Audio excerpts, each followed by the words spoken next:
Hey, what's going on? Welcome to another exciting episode of This Ain't No Game. To celebrate the recent release of Resident Evil 5, that's the 5th Resident Evil game, this week we're taking a look at Resident Evil Degeneration. Now this is a direct-to-video CG movie.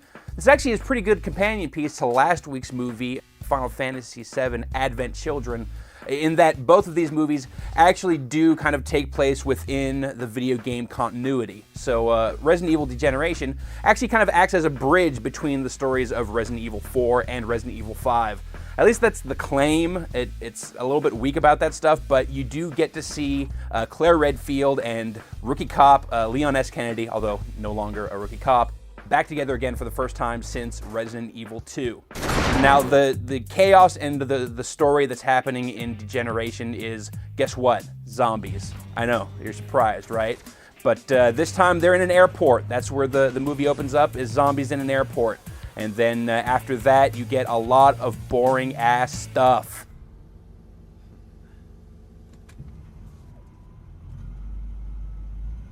Obviously, at this point, Umbrella Corp is gone, and we now have Will Pharma, which is a new, supposedly evil corporation.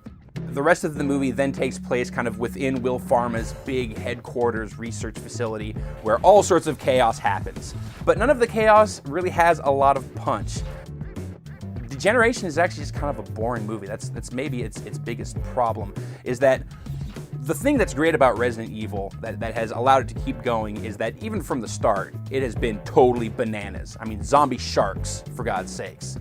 Degeneration doesn't have anything even that interesting.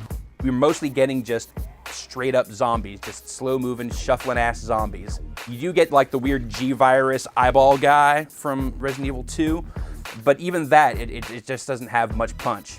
That's not to say that things don't get a little bit crazy. There is this great sequence where Leon apparently becomes an incredible ninja while fighting the eyeball monster. Warning. Level 4 submerged system will engage soon. Level 4 submerged system will engage soon.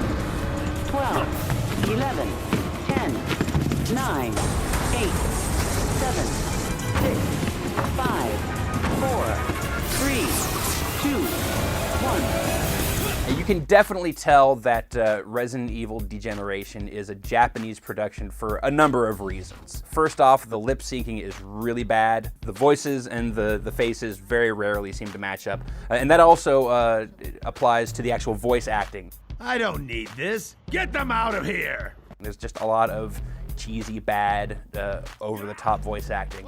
There's also a lot of just like really super emotional scenes of characters, you're just really feeling their emotions, just having a lot of emotionalitude there, but it's totally unearned. Like there's no build up to those sequences that really makes you feel for those characters.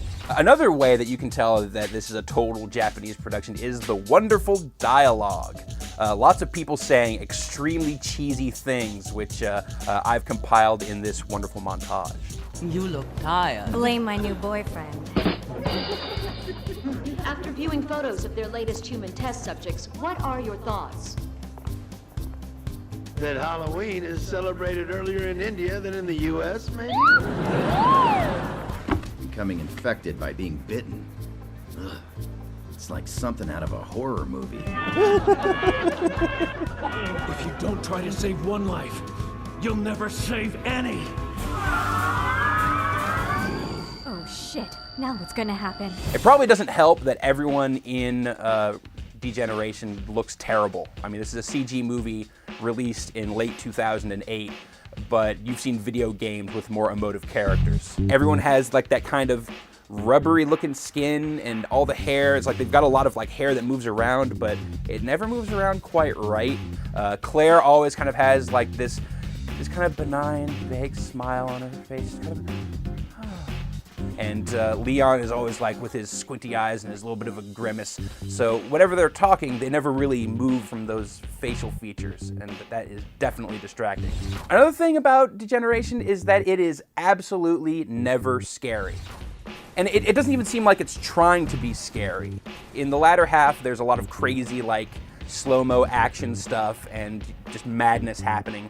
but it's never, you never get a jump scare, you never get a sense of dread. Like the zombies themselves, you almost get the sense that they're being played for laughs. Like here's a scene I want to show you that happens very early on. This is during the airplane, or the airport sequence, and this is where we're kind of getting a reveal of zombies. And here, just watch.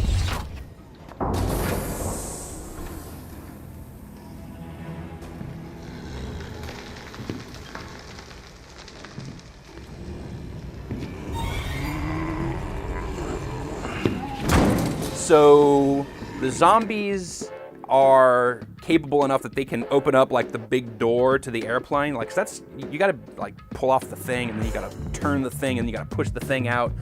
But then when they walk out, they just fall one after another. I mean, that's so ridiculous that it almost seems like it's for laughs. And there's a few other sequences like that as well. And like I said, the only other thing you get aside from regular zombies is the big G-virus monster. This is too much. Resident Evil Degeneration is boring.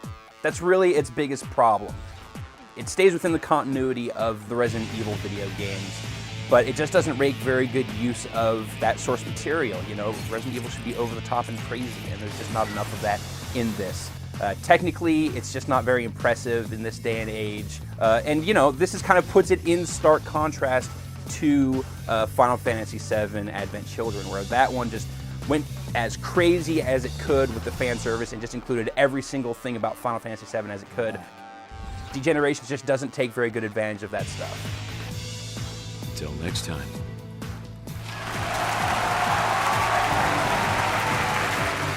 That's going to do it for another edition of This Ain't No Game.